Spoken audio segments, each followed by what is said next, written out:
Hi, I'm Roy from Roy's Garage. Today I'm going to be working on a 2006 Toyota Corolla S model 1.8 liter automatic. I'm going to show you how to reset the maintenance required light. So first, what you do is you turn your ignition key 2 clicks to the on position.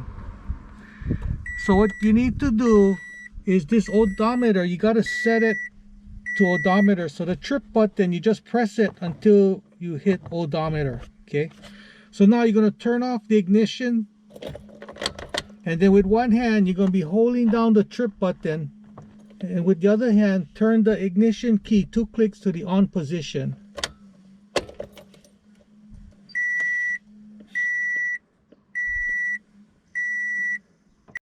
So that's how you reset a maintenance light.